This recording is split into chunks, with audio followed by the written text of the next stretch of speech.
2.5 വയസ്സുകാരിയുടെ കൊലപാതകത്തിൽ ബാലരാമപുരം പോലീസ് സ്റ്റേഷനിൽ ചോദ്യം ചെയ്യൽ തുടരുകയാണ്. പൂജാരി പ്രദീപിൽ നിന്നുള്ള വിവരങ്ങൾ കേസിൽ നിർണായകമാണ്. ദേവേന്ദുവിന്റെ പിതാവ് ശ്രീജിത്ത്, ദേവേന്ദുവിന്റെ മൂത്ത സഹോദരി മുത്തശ്ശി ശ്രീകല തുടങ്ങിയവരിൽ നിന്ന് വെവ്വേറെ പോലീസ് വിവരം തേടുന്നുണ്ട്. സലിം മാലിക്കാണ് വിവരങ്ങളുമായി ചേരുന്നത്. സലിം, ഈ കേസിൽ പഴുതടച്ചുള്ള അന്വേഷണം തന്നെ പോലീസ് നടത്തുന്നുണ്ടെന്ന് പ്രതീക്ഷിക്കുകയാണ്.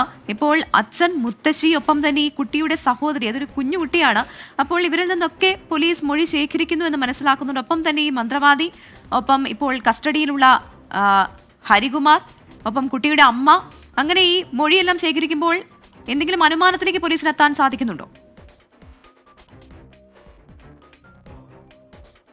പ്രവിത, ഈ കേസുമായി ബന്ധപ്പെട്ട ഇന്ന് രാവിലെ 11:30 റൂറൽ എസ് പി മാധ്യമങ്ങളെ കാണാം എന്നറിയിച്ചിരുന്നതാണ്. അതിനുള്ള തയ്യാറെടുപ്പുകൾ ഇവിടെ ഒരു സമീപത്തെ ഓഡിറ്റോറിയത്തിൽ നടത്തിയതുമാണ്. അതിന് പിന്നാലെയാണ് കേസിൽ അപ്രതീക്ഷിതമായി ചില ഡെവലപ്മെൻറ്റുകൾ കൂടി വന്നത്. അതോടുകൂടിയാണ് ആ വാർത്താ സമ്മേളനം തന്നെ മാറ്റിവെച്ചത്. മാത്രമല്ല, ഇന്ന് 5 മണിവരെയാണ് ഈ അറസ്റ്റ് ചെയ്ത് 24 മണിക്കൂർ സമയമാണ് ഒരു പ്രതിയെ കോടതിയിൽ ഹാജരാക്കുന്നതിന് മുൻപ് കസ്റ്റഡിയിൽ വയ്ക്കാൻ പോലീസിന് കഴിയുന്ന സമയം. അത് ഇന്ന് ഈ വൈകുന്നേരം 5 മണിക്ക് കഴിയും. എന്നാൽ അതിനിടയിൽ ഇതുവരെയും കോടതിയിലേക്ക് പ്രതിയെ കൊണ്ടുപോകാനുള്ള നീക്കങ്ങൾ പോലും ആരംഭിച്ചിട്ടില്ല. അത്രയും തിടുക്കപ്പെട്ടാണ് പോലീസ് മറ്റ് നടപടികൾ അതുമായി ബന്ധപ്പെട്ട് നടത്തിക്കൊണ്ടിരിക്കുന്നത്. ഈ പോലീസ് സ്റ്റേഷനിൽ ഇപ്പോൾ തന്നെ 7ലധികം പേര്, ഈ അച്ഛനുണ്ട്, ഈ കുട്ടിയുടെ സഹോദരിയുണ്ട്, ഈ കൊല്ലപ്പെട്ട കുട്ടിയുടെ സഹോദരിയുണ്ട്, നേരത്തെ തന്നെ അറസ്റ്റിലായ അമ്മാവനുണ്ട്, ഒരു ജ്യോതിഷിയുണ്ട്, അച്ഛൻ്റെ അച്ഛനുണ്ട്, വലിയച്ഛനുണ്ട്, അങ്ങനെ അമ്മയുടെ അമ്മയുണ്ട്. അങ്ങനെ പലരെയും ഈ സ്റ്റേഷനിൽ എത്തിച്ച് വെവ്വേറെയായി ചോദ്യം ചെയ്തും തെളിവെടുത്തുമൊക്കെ മൊഴിയെടുത്തുമൊക്കെ വരികയാണ്. ഇതെല്ലാം കൂട്ടിച്ചേർത്തതിന് ശേഷം മാത്രമേ മറ്റൊരു പ്രതി കൂടി കേസിലുണ്ടോ എന്ന് പോലീസിൻ്റെ ഒരു സംശയമുണ്ട്. ആ സംശയം കൂടി ദൂരീകരിക്കാൻ കഴിയൂ. അതിനു മുൻപ് എന്തായാലും ഈ നിലവിൽ അറസ്റ്റിലായ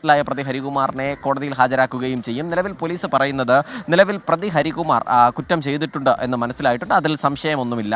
പക്ഷേ ഇനി തെളിയേണ്ടത് ഹരികുമാറിനൊപ്പം മറ്റാരെങ്കിലും ഈ കേസുമായി ബന്ധപ്പെട്ട് സഹകരിച്ചിട്ടുണ്ടോ എന്നുള്ളതാണ്.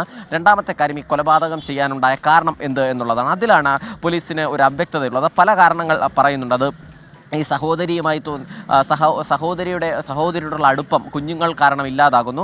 അത് കാരണം ആ കുഞ്ഞിനെ ഒഴിവാക്കാനായി കൊലപ്പെടുത്തുന്നു എന്നുള്ള ഒരു അനുമാനം പോലീസിന് മുൻപിലുണ്ട്. അതല്ലാതെ വിശ്വാസപരമായ എന്തെങ്കിലും കാര്യങ്ങൾ ഇതിലുണ്ടോ എന്നറിയാൻ വേണ്ടിയാണ് ഈ ജ്യോതിഷിയെ ഇവിടേക്ക് വിളിച്ച് കസ്റ്റഡിയിലെടുത്തത്. പക്ഷേ അതിനുശേഷം ഏറെ നേരത്തെ ചോദ്യം ചെയ്യലിന് ശേഷവും കൊലപാതകത്തിലേക്ക് നയിക്കുന്ന കാരണങ്ങളൊന്നും ജ്യോതിഷിയിൽ നിന്ന് കണ്ടെത്താൻ കഴിഞ്ഞിട്ടില്ല. അതേസമയം ചില അവ്യക്തമായ സാമ്പത്തിക ഇടപാടുകളൊക്കെ ഉണ്ട്. അതെന്തിന് എന്നുള്ളത് കൂടി ചോദിച്ചറിയും എന്നുള്ളതാണ് പോലീസ് പറയുന്നത്. അത് മാത്രമല്ല, മറ്റ് ചില പ്രധാനപ്പെട്ട മൊഴികൾ കൂടി ഉണ്ട്. അതിലേറ്റവും പ്രധാനപ്പെട്ട മൊഴിയായി ഇന്ന് പോലീസിന് മുൻപിൽ എത്തിയത് ഈ ശ്രീധുവിൻ്റെ, അതായത് കൊല്ലപ്പെട്ട കുഞ്ഞിൻ്റെ അച്ഛൻ, അമ്മ ശ്രീധുവിൻ്റെ പങ്ക് അന്വേഷിക്കണമെന്ന് ഈ കുട്ടിയുടെ അച്ഛൻ പറഞ്ഞൊരു മൊഴിയാണ്. അതിൻ്റെ കാരണം പല കാര്യങ്ങളും ഈ ശ്രീധു താൻ പറയുന്നത് കേൾക്കാറില്ല എന്നുള്ളതാണ് ഭർത്താവായ ശ്രീജിത്ത് പറയുന്നത്. അതുകൊണ്ട് തന്നെ അതിൽ ദുരൂഹതയുണ്ട്. അമ്മയുടെ പങ്ക് അന്വേഷിക്കണമെന്ന് കുടുംബം പറയുന്നുണ്ട്, അച്ഛൻ്റെ കുടുംബം പറയുകയും ചെയ്യുന്നുണ്ട്. അങ്ങനെ ചില കാര്യങ്ങളിൽ അവ്യക്തതയുണ്ട്. അവ്യക്തതകളൊക്കെ മാറണമെങ്കിൽ ഇവരുടെ എല്ലാവരുടെയും മൊഴി ശേഖരിച്ച് പോലീസിന് ഒരു കൺക്ലൂഷനിലേക്ക് എത്തണം. ആ കൺക്ലൂഷനിലെത്തിയ ശേഷം മാത്രമായിരിക്കും നേരത്തെ നിശ്ചയിച്ച വാർത്താ സമ്മേളനവും ഇനി നടക്കുക. എന്തായാലും അല്പസമയത്തിനുള്ളിൽ തന്നെ ഈ ഹരികുമാറിനെ കോടതിയിലേക്ക് ഹാജരാക്കാൻ പോലീസ് ഇവിടെ നിന്ന് തിരിക്കുകയും ചെയ്യും. പ്രവിത. ശരി, സലിം മാലിക്കാണ് വിശദമായ വിവരങ്ങൾ നൽകിയത്.